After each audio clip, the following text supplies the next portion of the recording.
a todos y por el interés en estos temas que la verdad, bueno, puede parecer muy básico, ¿eh? Podemos decir, dolor, pues si siempre lo hacemos, o sea, siempre estamos lidiando con el dolor y trabajando con el dolor. Justo ese tema es el que me agrada que les haya interesado y por el que estemos reunidos aquí en Inteligencia Dental. Entonces, muchísimas gracias por la invitación.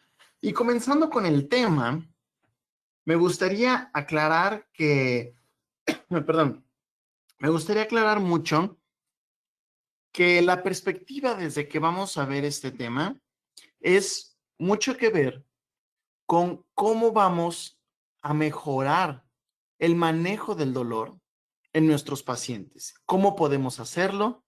¿Qué cosas influyen sobre el manejo del dolor? Cuando nos hemos preguntado por qué de repente este paciente me cuesta más trabajo tranquilizarlo, me cuesta más trabajo hacer que el proceso de la anestesia local sea un poco más agradable, conocer desde la perspectiva del paciente qué está sucediendo y cuáles son las herramientas que nosotros tenemos a disposición para poder hacer un correcto manejo del dolor. Y comenzando con eso, vamos a ser fieles al título y vamos a comenzar con el paciente. Y para comenzar con el paciente es muy necesario que tengamos en claro una definición. Y esta es la definición del miedo. ¿Por qué necesitamos conocer la parte del miedo? Vamos haciendo un análisis de qué experimenta el paciente en la consulta. Prácticamente todo esto es antes de que pasemos al paciente a nuestro consultorio. Está en la sala de espera y el paciente, pues, tiene miedo. El paciente, antes de ir a la consulta, desde que llamó, desde que nos contactó y nos dijo, doctor, necesito una cita, ya. Antes decimos, no hay que tener miedo, no, la odontología ha avanzado mucho, sí. Pero la realidad es que como lo vemos en la definición del miedo, siempre va a haber una angustia por algún daño. El miedo es una emoción que tenemos intrínseca en cada uno. Y esta previene, esta nos alerta de un daño inminente. Nos alerta y nos dice, hey, aquí podemos recibir algún daño. No sabemos cuál. El cuerpo simplemente dice, no sabemos cuál es ese daño, pero algún daño podemos recibir. Y ahí es en donde empieza el debate. Por eso mismo puedo decir que es una angustia por algo imaginario. Vámonos.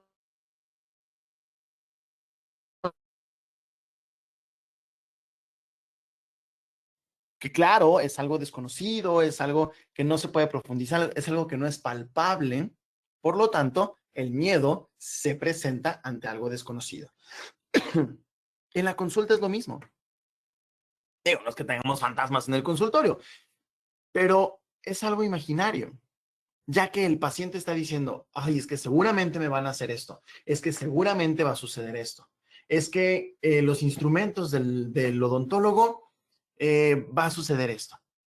Y a veces hay instrumentos que ni siquiera vamos a usar con el paciente. Y el paciente ya está creyendo que vamos a utilizar, vamos a sacar todos los cajones que existen en nuestro consultorio y los vamos a utilizar en él. Y luego viene una aprehensión a que suceda algo contrario a lo que nosotros creemos. Uno de los mejores ejemplos que yo he encontrado es el tipo de cambio y lo experimentamos a cada momento. Que decimos, ay, esperamos que el tipo de cambio no suba, que no vaya a subir el costo del dólar, porque eso sube mis insumos y empezamos a tener un cierto recelo ante eso, porque no deseamos que eso suceda. Con el paciente es lo mismo. El paciente dice, yo no quiero que mi consulta sea muy tardada, por ejemplo. Tal vez dice, no quiero que mi consulta sea muy costosa, y esto también le va a causar cierto miedo, y por eso no van. Doc, es que no fui a su consulta porque la verdad no tenía dinero. Y pues no me gusta, si da un poco de miedo decir, ay, no me va a cobrar y no voy a poder pagarle. Eso sucede. Y le agregamos otro que es justamente la parte del dolor. Y ahorita vamos a ver por qué. Siendo una sensación que es bastante molesta, que es muy incómoda para los pacientes, y ojo, es aflictiva. Sí te aflige, sí minimiza el estado de bienestar, ese estado en donde decimos, "Ay, me siento bastante bien, me siento a gusto". Eso lo disminuye el dolor. Y pueden ser causas fuera del cuerpo o dentro del cuerpo, o incluso pueden ser causas infligidas por un estímulo externo. ¿Y por qué combino estas dos? Muy sencillo, porque nosotros cuando analizamos qué sucede con los pacientes y los dentistas, cuando hacemos esa relación, podemos encontrar varias cosas. Por ejemplo, si le preguntamos a los pacientes, a ver, me gustaría saber cuál es uno de tus mayores miedos. Y se los enlistamos. Ustedes pueden salir a hacer una encuesta, algo breve. Digo, no lo recomiendo en estos momentos. Hace un par de años lo podría recomendar sin problemas. Pero tú sales y empiezas a preguntarle a la gente cuáles son sus miedos. Es muy probable que te encuentres con algo similar a estos resultados.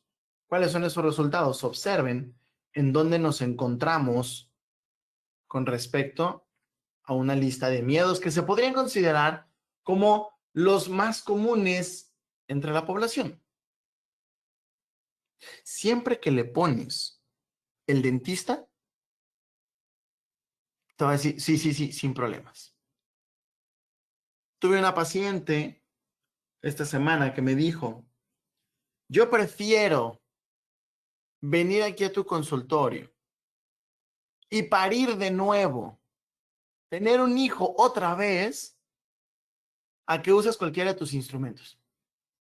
O sea, lo que está haciendo ella está comparando el dolor del parto con decir, vuelvo a experimentarlo cuando quieras, pero no quiero venir aquí. Siempre va a haber algo mejor que hacer que ir al dentista. Pero ahora, ¿por qué la gente nos tiene tanto miedo? ¿Por qué la gente evita ir a la consulta o deja tratamientos a medias o simplemente dice, ya me sentí bien, ya para que regreso, no vaya a ser que me vaya a sentir mal? ¿Por qué? ¿Es miedo a la figura tal cual del dentista? Realmente no. Es porque los pacientes le tienen miedo al dolor. Es miedo a que les duela. No quieren experimentar el dolor. Y ahora, imagínense, pues está muy complicado. Porque ir al consultorio dental no quiere decir que tengas que tener dolor, forzosamente, o que vayas a experimentar dolor. Pero, vaya, creo que el dentista y el dolor van muy de la mano. Muchas veces, y aquí todos seguramente podemos estar de acuerdo, el mayor porcentaje de los pacientes tienen como su motivo de consulta dolor, en cualquiera de sus facetas. Pero su motivo de la consulta es dolor. Y desde ahí, pues lo sentimos, pero nosotros tenemos que lidiar con dolor. Van al consultorio para que les quitemos ese dolor. Pero ¿cuántas veces no tenemos que infligir un poco de dolor para diagnosticar, para determinar la vitalidad de una pieza? Y ya sea que utilices un vitalómetro, utilizas EndoEyes, utilizas cualquier otro recurso y dices, te va a molestar un poquito, pero necesito saber si el diente está vivo, no puedo anestesiar para hacer esta prueba. Entonces, vivimos y convivimos con el dolor. Por eso hay que hacerlo muy llevadero. Y yo siempre he dicho, hay que empoderar al paciente sobre su dolor, que lo conozca, que sepa qué lo ocasiona. que sepa cómo lidiar con él. Y si eso va a prevalecer un poquito más en lo que nuestro tratamiento termina con su efectividad, hay que hacérselo saber, porque el paciente va a creer que al día siguiente va a estar como si nada. Al día siguiente va a estar a toda. Va a decir, ay, ya no me va a doler nada. Y a veces no sucede así. Hay postoperatorios que decimos, es un poco incómodo, no va a ser un paseo en el parque. Pero durante la consulta, nosotros tenemos a la anestesia local como una herramienta que debemos conocer muy bien, debemos respetar adecuadamente y debemos saber que tenemos a nuestra disposición distintas herramientas dentro de la anestesia local para poder manejar el dolor, tanto para tranquilizar al paciente como para poder trabajar más rápido, poder ser más eficientes y desde luego para que el procedimiento no vaya a doler. No me imagino una cirugía, en mi caso, pues es consulta periodontal, no me imagino un alargamiento de corona, no me imagino una regeneración, una colocación de implantes sin anestesia. ¡Qué horror! No, eso sería una tortura para el paciente. Entonces, tranquilizas al paciente. Eso es uno de los grandes beneficios. ¿Y cómo tranquilizo a mi paciente?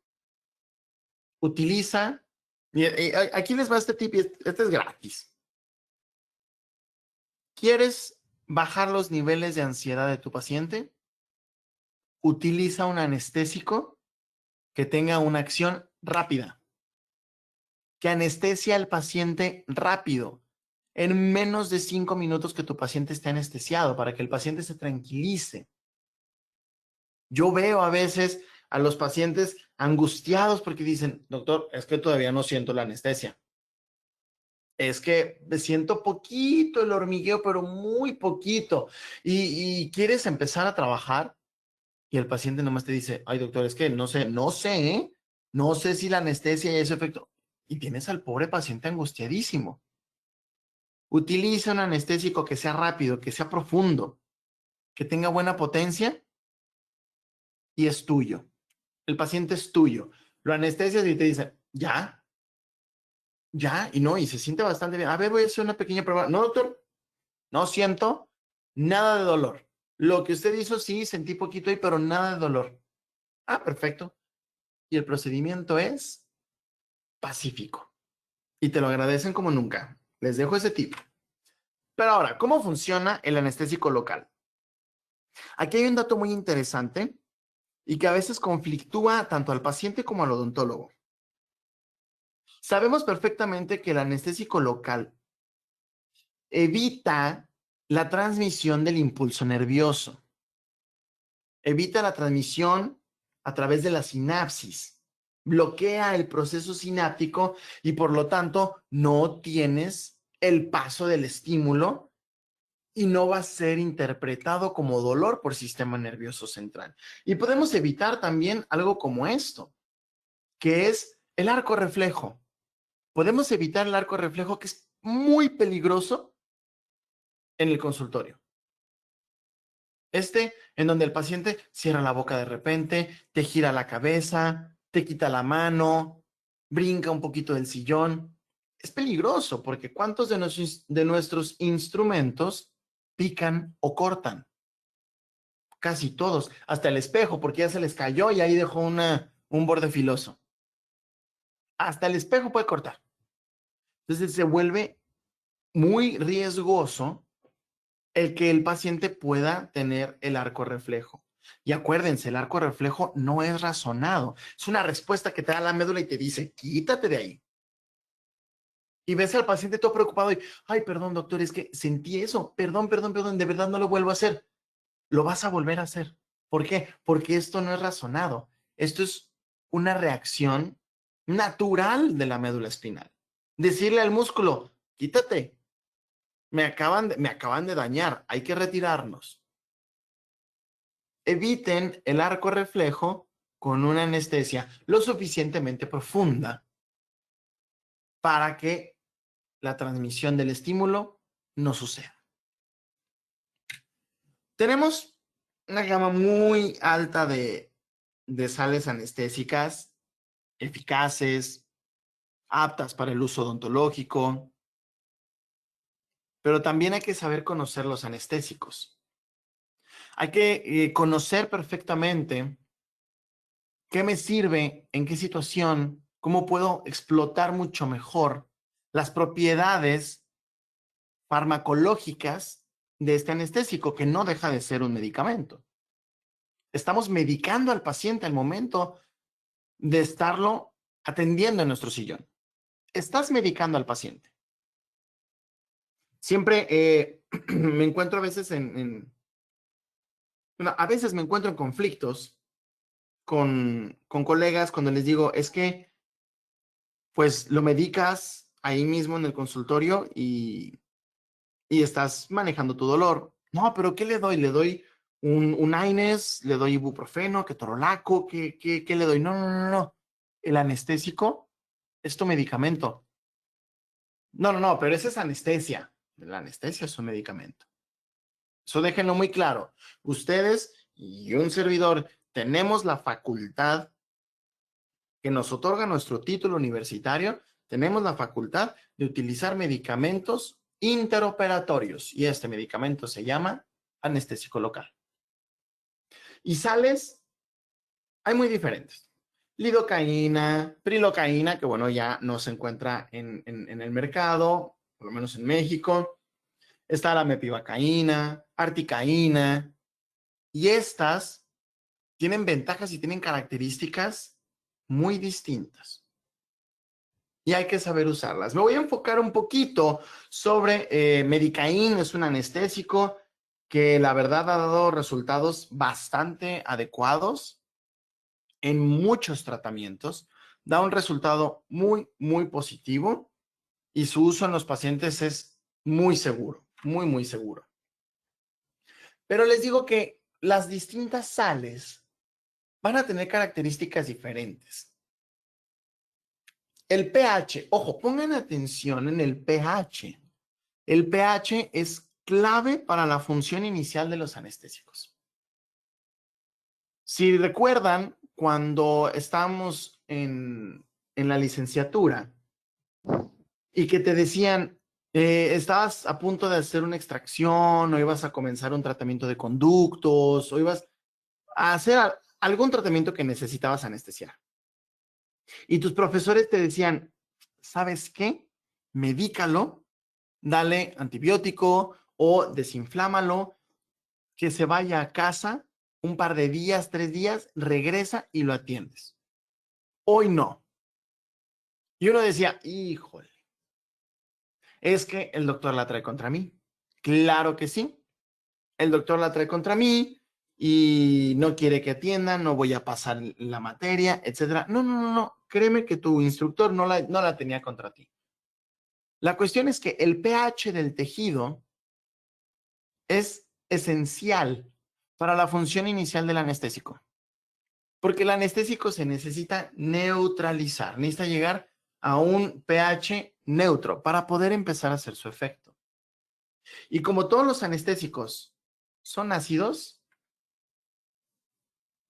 si tu pH se encuentra en un estado inflamatorio, perdón, si tu tejido se encuentra en un estado inflamatorio o en un estado con invasión bacteriana, va a estar ácido. Su pH va a ser ácido. Por lo tanto, el anestésico o va a tardar muchísimo en hacer efecto o definitivamente no va a hacer efecto. Se vuelve impredecible. Y viendo el pH en el que se encuentra cada anestésico, podemos sacar la deducción de por qué la articaína es el anestésico más rápido que existe. Dentro del uso odontológico, no existe anestésico más rápido que la articaína. No lo vas a encontrar. Y esto es debido a su pH, un pH estandarizado y también depende mucho de quién lo fabrica, ¿no? Qué tan estandarizada tiene su fabricación. El pH, en este caso de articaína o de medicaín, que es la articaína que utilizo, tiene un pH constante de 5.5. Es un pH bastante bueno, el cual te da una acción de entre 1 y 3 minutos. Al minuto, este ya está neutralizado y ya te está anestesiando al paciente. El paciente ya dice, ah, caray, ya empiezo a sentir. Comparado, por ejemplo, con el anestésico más lento, con un pH de 3.3, que es la lidocaína, y este va a tener una acción de 10 minutos. Estos son tiempos promedio, desde luego. Pero 10 minutos en promedio, eso es mucho. Es un tiempo que el paciente, vaya, va a creer que es eterno. Lo va a sentir eterno este tiempo. Entonces, ahora sabemos el porqué de las velocidades de cada anestésico. Es simplemente cuestión del pH. Y hablando un poquito sobre la articaína, conocer este anestésico abre mucho el panorama dentro de la consulta. Abre muchísimas puertas el conocer este anestésico y comenzarlo a utilizar en tu consulta. Empiezas a tener muy buenas recomendaciones por el uso de articaína. Primero, conocer cómo fue fabricada la articaína es esencial, porque eso empodera nuestro conocimiento y empodera nuestro uso del anestésico. Porque siendo un fármaco, pues necesitamos conocerlo perfectamente, necesitamos saber cómo son sus procesos dentro del cuerpo. Primero, tanto los grupos éster como los grupos amida sabemos que fueron legiones de anestesia, por ponerlo de esa manera. La articaína, al ser creada específicamente para el mercado odontológico, hicieron una molécula híbrida. Quienes crearon la articaína, que la articaína se crea en Alemania, y ellos dijeron, a ver, esto no va a pasar por el mercado médico, o sea, esto no va a ser como que un anestésico que todo el ramo médico lo empezó a utilizar y después creamos una presentación para que el odontólogo pues tampoco se quede atrás. No, articaína fue diseñada y pensada desde un inicio para el uso odontológico. Y lo que hicieron aquí fue mezclar esta molécula y dejarle un radical éster, que ahorita vamos a ver de qué nos va a servir ese radical éster. Ese radical lo que hace es ayudar en el metabolismo.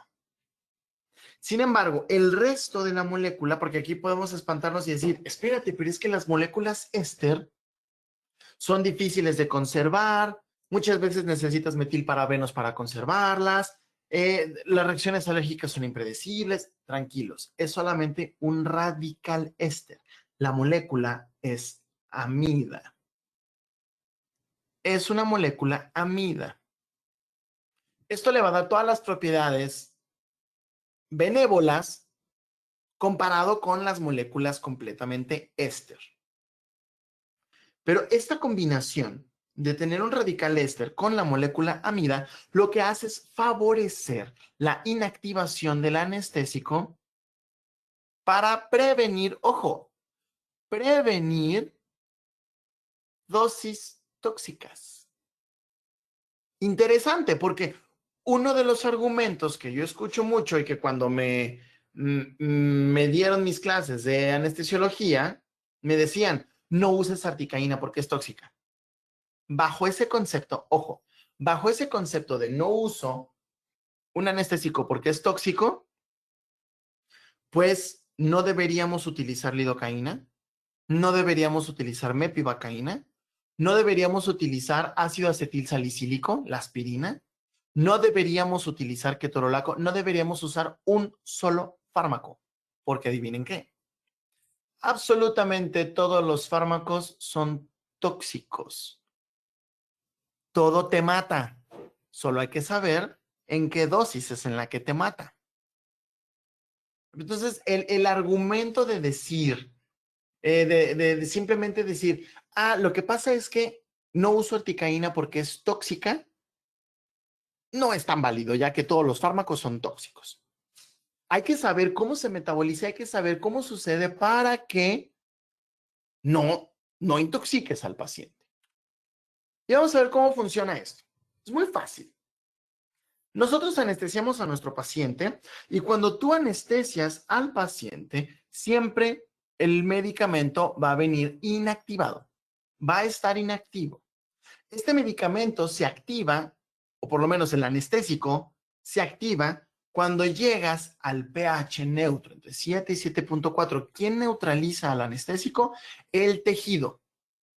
Por eso, si tu tejido está muy inflamado, se encuentra en un pH más ácido, va a ser muy difícil que tu tejido vaya a neutralizar a un anestésico. Por eso el paciente no se anestesia. Nada más no se va a poder anestesiar. Ahora, ya está el paciente anestesiado. Eso quiere decir que el anestésico ya se va a activar. Ya el pH está neutro, entonces se activa el anestésico y va a poder llegar a los receptores neuronales para bloquearlos y romper la sinapsis. Decir, a ver, señores, simplemente no vas a transmitir el dolor. Ojo, no vas a transmitir el dolor. Por eso los pacientes sí sienten todo lo que les haces. Sienten la presión, sienten cuando haces la incisión, sienten cuando estás sosteniendo un colgajo, sienten cuando estás luxando una pieza, cuando estás haciendo un tallado, cuando estás haciendo el tratamiento de conductos, todo lo sienten, ¿eh? Y yo siempre se los digo a mis pacientes, todo lo vas a sentir. La cuestión aquí es que tu sinapsis va a evitar, o bueno, la obstrucción de la sinapsis va a evitar que ese estímulo que sí estás sintiendo se transmita y se vaya a interpretar como dolor. Por eso yo siempre les digo, todo lo vas a sentir y medio se espanta el paciente, todo lo vas a sentir, pero nada va a doler. Ah, caray, ¿cómo es eso? Sí. Ahorita que empecemos, te vas a dar cuenta. Empezamos y sientes eso, ¿verdad? Sí. ¿Te dolió? No, a eso me refiero. Y lo que sucede es que tranquilizas al paciente.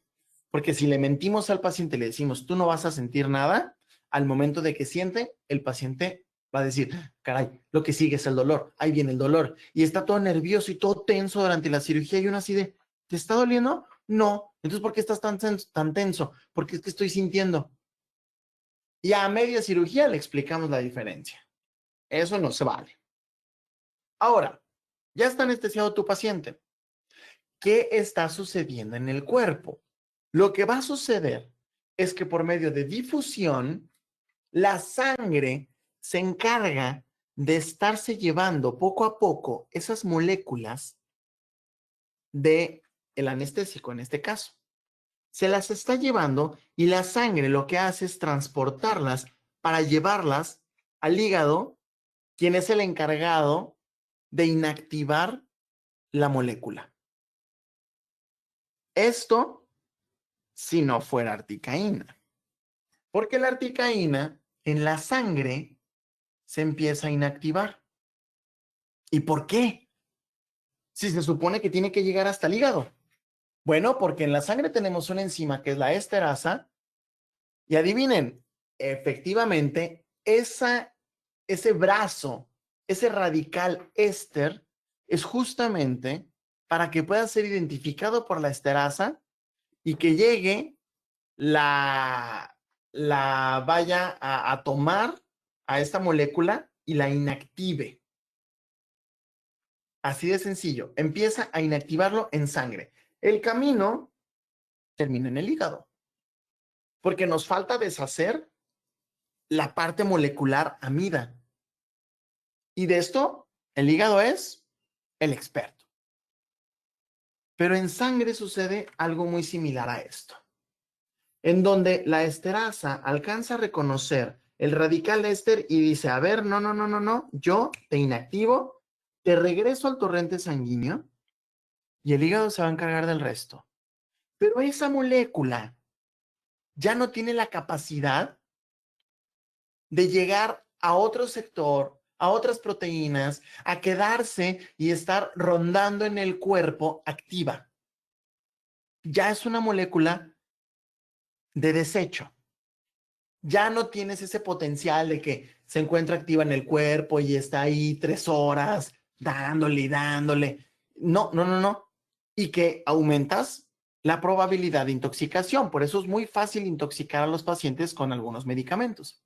¿Por qué? Porque su inactivación es complicada, es tardada. Aquí no. Directo en sangre, vámonos. Y si lo comparamos con la lidocaína, ojo, esta comparación no es para determinar que un anestésico sea mejor que otro. Lo tengo que comparar con la lidocaína porque es la amida por excelencia. Es la primera amida que aparece, es el anestésico local en odontología más viejo dentro de la nueva oleada de los amida. Y lo tengo que comparar con la amida por excelencia. Cuando una amida, como la lidocaína, necesita ser inactivada 100% en el hígado, la articaína se inactiva 95% en sangre. El trabajo restante, ese 5% restante, lo hace el hígado. O sea, es muy poco el trabajo que termina haciendo el hígado. ¿Qué beneficio nos da? El hígado trabaja mucho más lento que la sangre. Por lo tanto, tenemos una inactivación más rápida de la articaína y tenemos riesgos de toxicidad muchísimo más bajos. O sea, la articaína comparada con la lidocaína es un anestésico más seguro. Ya vimos que es más rápido por el pH, es más seguro. Y ahora, si ustedes los han anestesiado tanto con lidocaína como con articaína, se han de preguntar una cosa.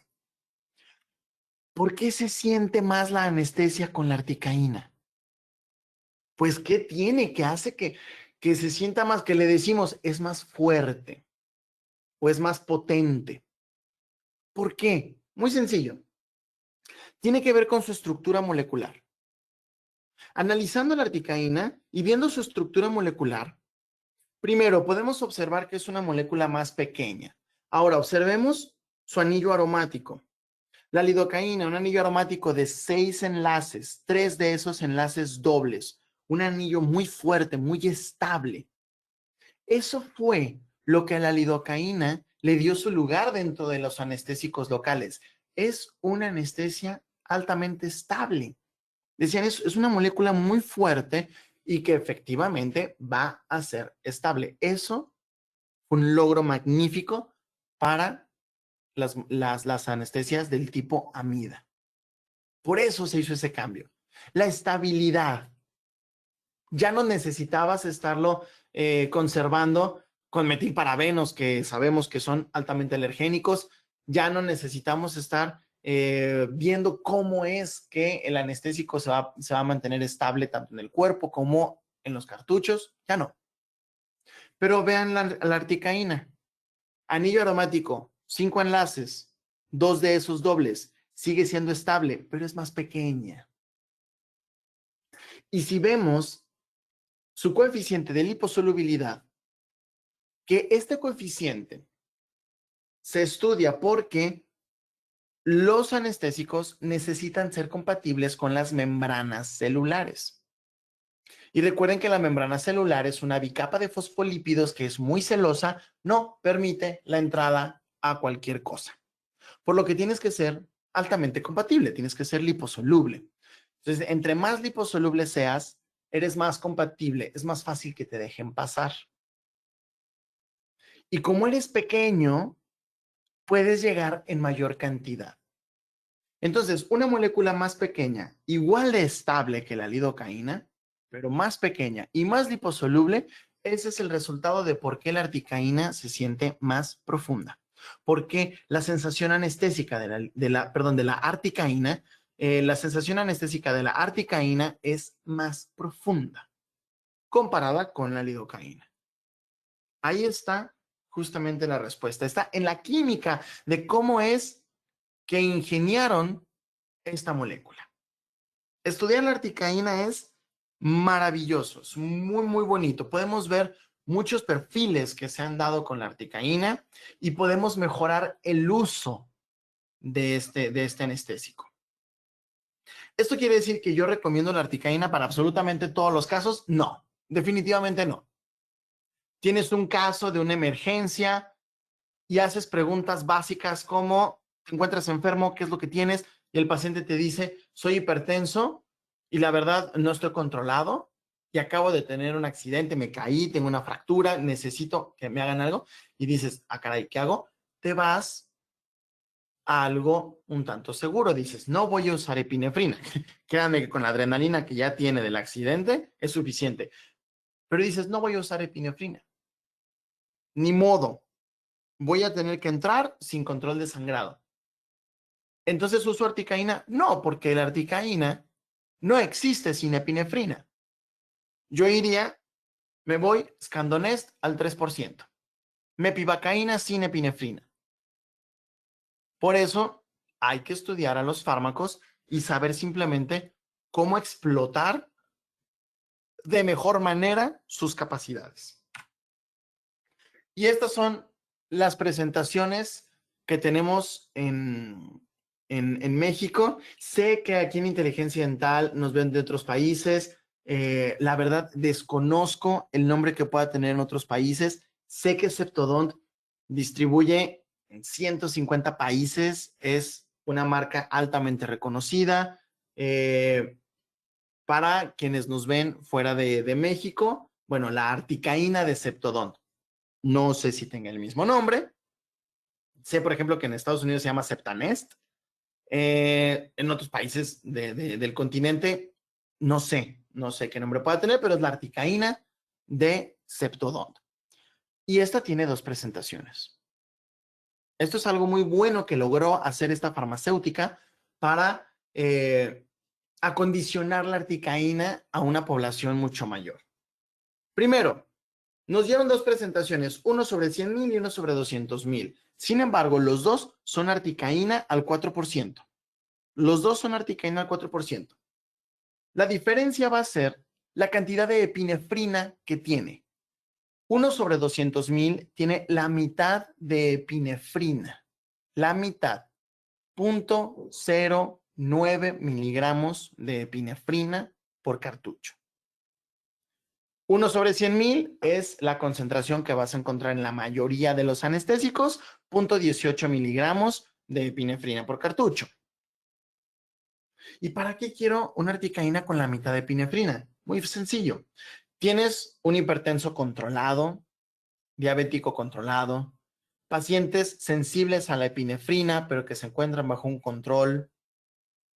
Y aún así quieres la potencia, la velocidad, la seguridad de Medicaín, utilizas 1 sobre 200,000.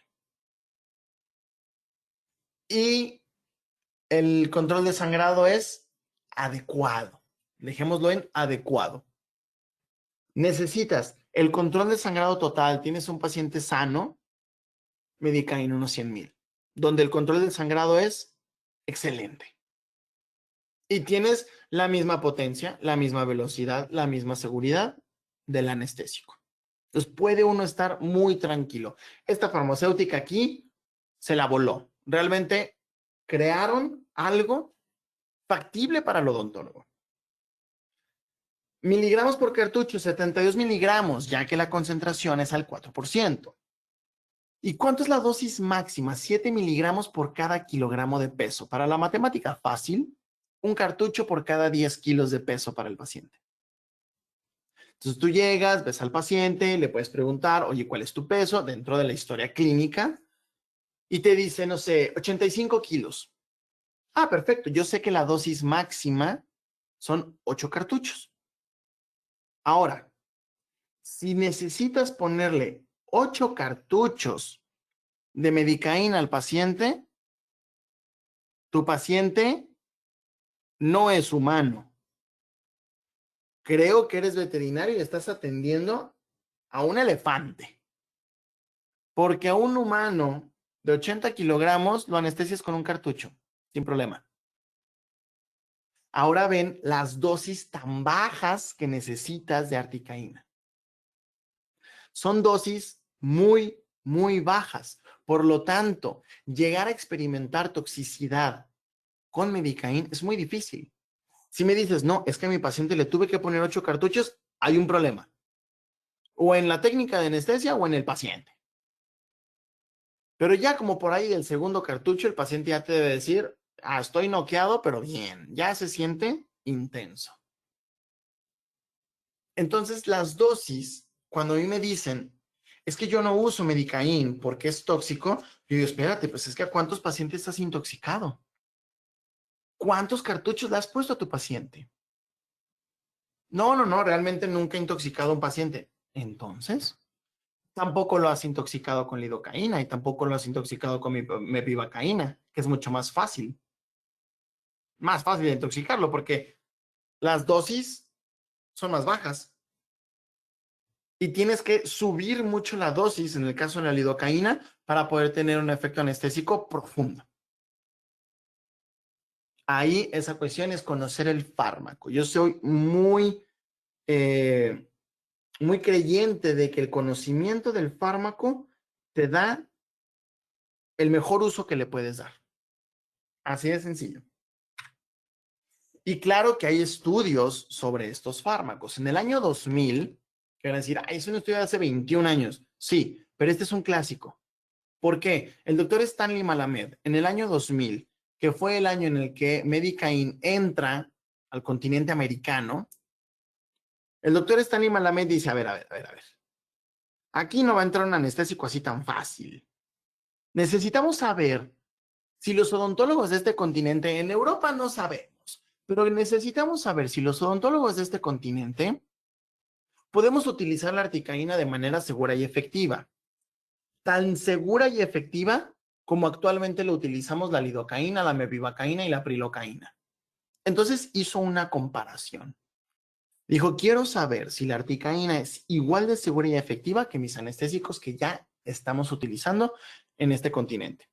Y así lo hizo. Agarró 882 personas, empezó a infiltrar articaína, él analizó la tolerancia, él analizó los tiempos de inicio, la profundidad de la anestesia, y las conclusiones que dio son las siguientes. Él dice, y cito, la articaína al 4% con epinefrina 1/100,000 es un seguro y eficaz anestésico local para uso en la odontología clínica. Los 882 sujetos del estudio toleraron muy bien el anestésico. Y también dice, para este anestésico, el tiempo de inicio de la anestesia y la duración de la misma son apropiadas para el uso clínico. Que eso es muy bueno. De nada me sirve un anestésico que haga efecto en 1 minuto, pero me va a durar 5 minutos la anestesia, lo tengo que estar anestesiando cada 5 minutos. De nada nos sirve. Sin embargo, el uso de este anestésico que te da una anestesia pulpar, aproximadamente un promedio de 60 a 75 minutos, se puede extender hasta 2 horas, te puede dar hasta 3 horas de anestesia en tejidos blandos, carrillos, encía, labios, lengua. Todo esto es apropiado para el uso clínico, para un procedimiento quirúrgico, para algún otro procedimiento, es apropiado. Por eso es que se permitió el uso de articaína en el continente americano. Y el doctor Stanley Malamed, que sabemos que es una referencia en anestesia local, pues ha estado en constante investigación sobre este anestésico. Y también el doctor dice, lo puedes usar tanto en adultos como en niños. Siguió investigando, hizo una comparativa con la lidocaína. Igual en el año 2000, él determina que el uso de la articaína es seguro en niños a partir de los 4 años. Ahorita distintas ramas de investigación en odontopediatría justamente han sacado estudios en donde dan la tendencia, no aseguran completamente, pero dan la tendencia de que la articaína puede ser segura en niños menores de 4 años. Hasta ahora es una simple tendencia. A partir de los 4 años de edad, de acuerdo a los estudios del doctor Malamed, la articaína puede ser utilizada de manera segura y efectiva. Pero también necesitamos saber qué pasa en el embarazo y la lactancia. Hay perfiles toxicológicos que se necesitan hacer para evaluar el potencial daño que se le puede tener al bebé y a la madre. Estos estudios los hicieron en modelos animales y ellos analizaron las dosis que ya van a ser tóxicas. Querían ver si existía una toxicidad reproductiva, un potencial mutagénico y qué tan tolerable era para la madre.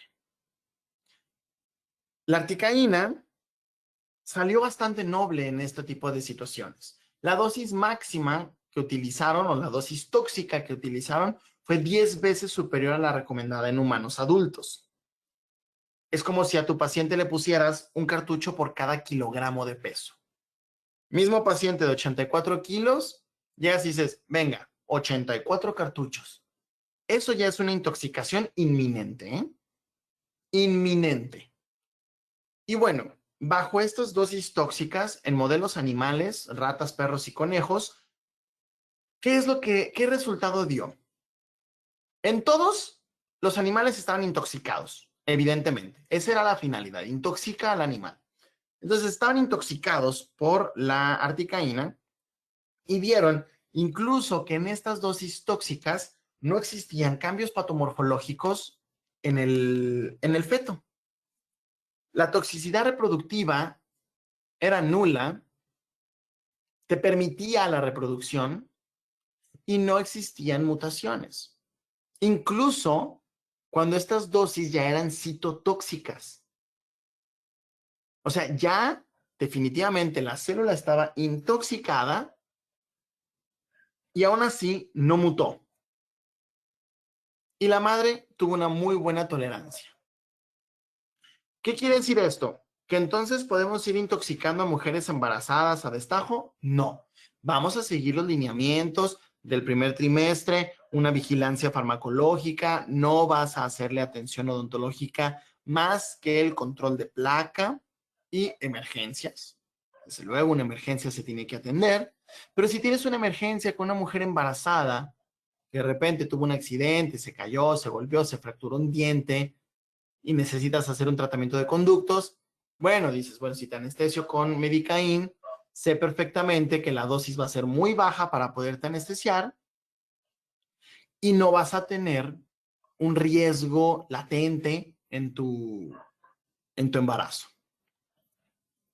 Pero de inicio, no es recomendable. No voy a ir anestesiando mujeres embarazadas nada más porque sí.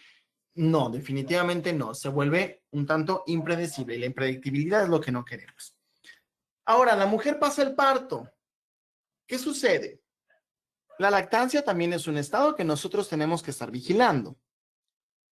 Y la FDA hace calificaciones para todos los medicamentos, los anestésicos no se salvan. Y tenemos en la FDA que la lidocaína y la articaína es quien tiene la calificación más alta para decir que es seguro para el infante. Es compatible con la lactancia. La mepivacaína te dice, no sabemos si es seguro. ¿Por qué? Porque la literatura es inadecuada, o todavía no es disponible. Desde luego que los estudios más comunes o más recurrentes son con la lidocaína y la articaína. ¿Por qué? Porque si vas a estudiar la articaína, ¿con quién la comparas? Con la lidocaína, la amida por excelencia. Ahí está el porqué de si existen esos estudios. Y bueno, estas son calificaciones que da justamente la FDA. Otro punto que es muy importante, ahorita para entrar a esta recta final de la charla, otro punto muy importante es conocer qué sucede con la fabricación del anestésico. ¿Quién te lo fabrica? ¿Cómo lo hace? ¿Qué experiencia tiene? En este caso, la anestesia que un servidor utiliza, que es de la farmacéutica Ceptodont, pues tiene estándares bastante amplios de su fabricación y cuidan perfectamente todos los rasgos farmacológicos. El último rasgo farmacológico, de hecho ahí les di un pequeño spoiler porque se me fue la mano en la tecla, es la vida media. Todo está cuidado. ¿Qué es la vida media? Muy sencillo. La vida media es el tiempo que necesita un medicamento para inactivarse en un 50%. Todos los medicamentos se rigen bajo esta regla de la vida media. Es por eso que tenemos las curvas en donde podemos saber si cierto medicamento lo damos cada 8 horas, cada 12 horas, por tantos días. Queremos que esté la permanencia en suero, qué tanto tiempo. Por eso, las dosis que damos. Los anestésicos no son la excepción. Los anestésicos, como la mayoría de los fármacos, pues se van a inactivar o se van a degradar de manera total en un lapso de 6 vidas medias. Promedio, ¿eh? Promedio. Si nosotros analizamos los anestésicos, vamos a encontrar lo siguiente. Vamos a ver 3 gráficas. El color gris oscuro es la lidocaína. El rojo, mepivacaína. Y el gris claro, la articaína. El tiempo de comienzo, podemos ver ahí que la articaína es la más rápida de todas. 10 minutos para la lidocaína, 5 minutos para la mepivacaína, 1 minuto para la articaína. Es muy rápida. Quienes ya han utilizado este tipo de fármacos van a estar de acuerdo conmigo. Es una anestesia muy rápida. ¿Cuánto me dura la anestesia pulpar? 2 horas en la articaína, hora y media en la mepivacaína, en la lidocaína. Ambos son tiempos muy adecuados para poder hacer un tratamiento. Definitivamente, son muy adecuados. Y la vida media, aquí sí hay una diferencia muy grande, donde Medicaín tiene la vida media más corta de todas. Y esto trae un beneficio que es justamente evitar el viaje de las moléculas activas por el cuerpo. Por lo tanto, los niveles de toxicidad los disminuyes considerablemente. Media hora es su vida media. Media hora.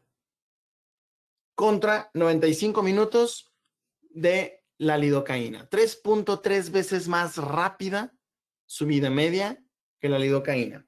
¿Y qué beneficio me trae? Simplemente la inactivación del anestésico de manera más rápida para evitar niveles de toxicidad, sin sacrificar el tiempo de la anestesia.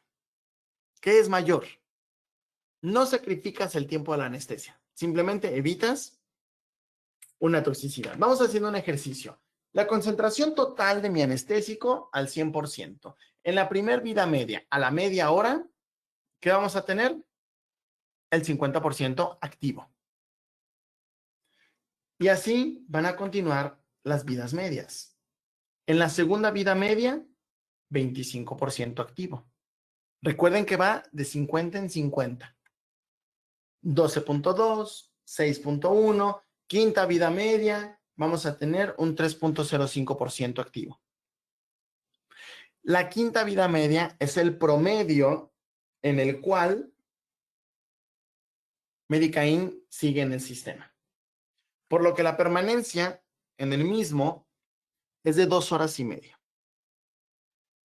O sea, sabemos aquí que 2 horas y media después, 3 horas después, el anestésico está siendo degradado casi en su totalidad. Lo único que te queda es la sensación de anestesia, en lo que se recupera la sinapsis.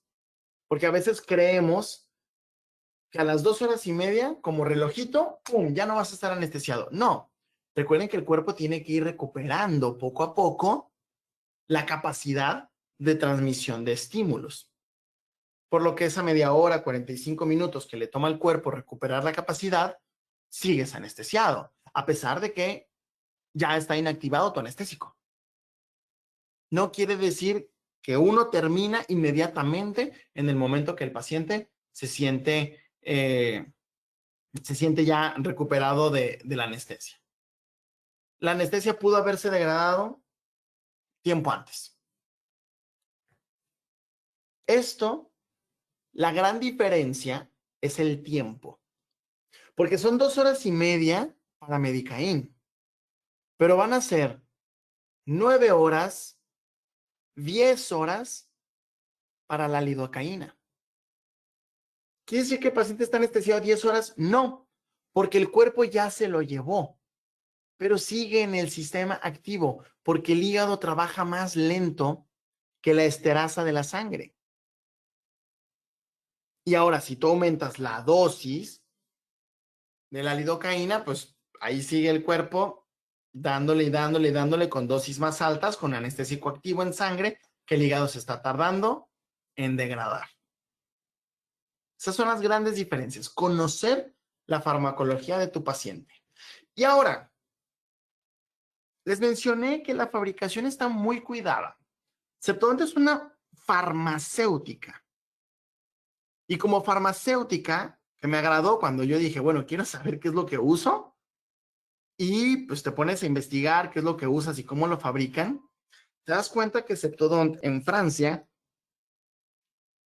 tienen estándares muy elevados en la fabricación de anestésico.